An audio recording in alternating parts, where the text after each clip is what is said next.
안녕하세요. 교정 전문의 박열 원장입니다. 반갑습니다. 우리가 숨을 쉴 때 보통 정상적으로는 코로 쉬어요. 왜냐하면 코 안에는 필터 기능이 있어요. 세균을 좀 걸러줘요. 그 다음에 습도를 조절해서 온도를 적정하게 유지를 해주는 기능이 있는데, 그게 그렇게 해서 산소가 들어와야지. 산소가 몸에 되게 많이 필요하잖아요. 안으로 들어갔을 때 신체 기능을 아주 정상적으로 잘 돌릴 수가 있는데, 만약에 입으로 숨을 쉬게 되면, 어떤 원인에 의해서 입으로 숨을 쉬게 되면 입안에 필터 기능이 없어요. 그래서 세균이 잘 안 걸러지고, 그 다음에 습도 조절해 주는 것도 없고, 그래서 들어오는 산소의 농도가 낮아지고, 소위 말해서 산소의 효율이 좀 떨어져요. 그래서 몸 안으로 들어갔을 때 산소의 기능을 제대로 못하게 되죠. 그래서 정상은 비호흡이고, 어떤 원인에 의해서 정상적으로 공기가 코로 못 들어가고 입으로 들고 나고 하는 거를 구호흡이라고 하는 거예요.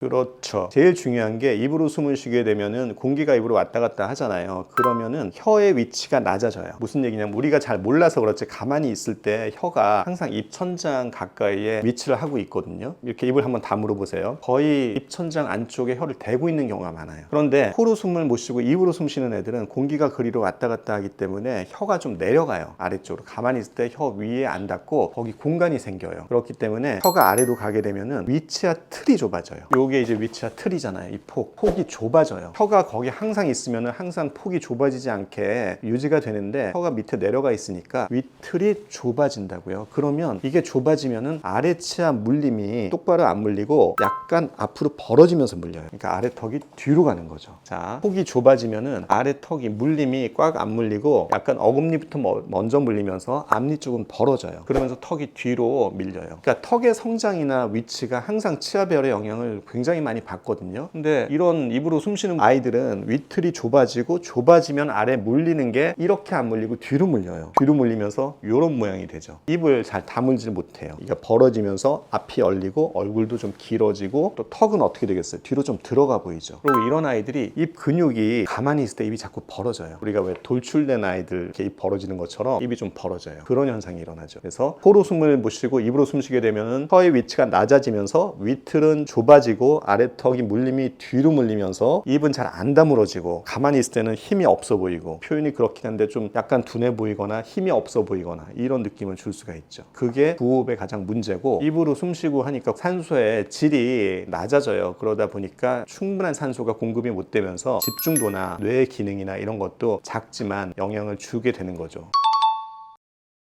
교정을 분명히 해야 되는데, 왜 코로 숨 쉬면 되는데 입으로 숨 쉬느냐? 원인이 있죠. 코로 숨 쉬면 되는데 코에 문제가 있으니까 입으로 숨 쉴 수밖에 없는 아이들이 많이 있거든요. 그러니까 예를 들어서 코 비염이 많잖아요. 비염이란 건 뭐냐면 코 쪽에 만성염증이 있다는 얘기인데, 예를 들어서 코가 아까 얘기하는 그 필터링 기능이나 이런 걸 다 하려면 코 구조가 정상이어야 되고, 코 안에 이제 끈적끈적한 점막이 있잖아요. 코 벽이 있잖아요. 거기는 되게 아주 기능이 아주 섬세한 그런 기능들이 있는데 습도도 맞춰주고 한단 말이에요. 근데 평상시에 환경이나 뭐 이런저런 이유로 인해서 거기 점막에 염증이 항상 있고 항상 부어있는 아이들이 있어요. 그러면은 코로 그쪽으로 숨을 잘 못 쉬어요. 통로가 일단 좁아요. 통로도 좁은 데다가 점막 기능도 제대로 못하고, 환경 때문에, 그러면은 글로 못 들어가죠. 그렇게 되면은 코로 숨을 못 쉬니까 답답하니까 입으로 숨 쉬게 되는 거예요. 이것도 안 되는데 너 입 좀 다물고 있어. 입 다물고 못 있어요. 숨을 쉬어야 될 거 아니에요. 코도 안 좋은데 입을 다물고 있으면 숨을 못 쉬니까 입을 벌리게 되죠. 상시에 항상 입을 벌리고 있는 거예요. 그래서 보통 이런 아이들이 이제 이비인후과 가서 비염 치료 받고, 또 이런 아이들이 편도도 되게 커. 편도를 자르는 수술을 하거나 막 이렇게 하는데, 그걸로 다 되는 게 아니에요. 그거 하면은 일시적으로 3개월, 6개월, 1년 좋을 수는 있지만, 그거랑 같이 하거나, 오히려 제가 봤을 땐 그거보다 더 중요한 거는, 아까 혀가 밑으로 떨어지면서 위가 좁아진다 그랬잖아요. 위를 넓혀줘야 돼요. 교정을 해가지고 치아틀을 넓혀주면은 입 천장도 넓어지거든요. 여기가 넓어지면 코도 넓어져서 공기 순환이 좋아져요. 그래서 코 기능도 좋아지고, 위를 넓혀주면은 또 아래치아가 제자리로 물림을 찾게 돼서 이렇게 올라오면서 턱도 나오고 입 다물기도 쉬워지고, 그렇게 돼요. 다 좋아진단 말이에요. 그러면은 비염 치료나 이런 걸 안 해도 교정만으로 했는데 이 기능 좋아졌다는 그런 임상 사례들은 많단 말이에요. 그렇게 하면 좋아지니까, 내가 치아 배열이 안 좋고 제가 말씀드린 그런 상태들이 있고, 숨을 입으로 쉬고 숨을 코로 잘 못 쉰다, 그러면 교정적인 치료를 해야지 효과를 많이 볼 수가 있죠. 봤을 때 입을 잘 못 다물어요. 왜요? 입을 숨을 쉬어야 되잖아요. 입을 잘 못 다물고 항상 코 답답해하고, 그 다음에 턱이 좀 뒤로 들어가 있고요. 그 다음에 위틀이 좁아요. 치과에서는 이걸 아데노이드 페이스라고 하거든요. 아데노이드 페이스는 지금 말씀드린 얼굴 갸름하고 여기가 좀 살짝 여기는 나와 있고 입 못 벌리고 앞이 좀 벌어지고 턱이 뒤로 가고 이런 아이들이에요. 이런 아이들이 코로 숨을 잘 못 쉬고 하면은 교정적인 치료를 받아야 되죠.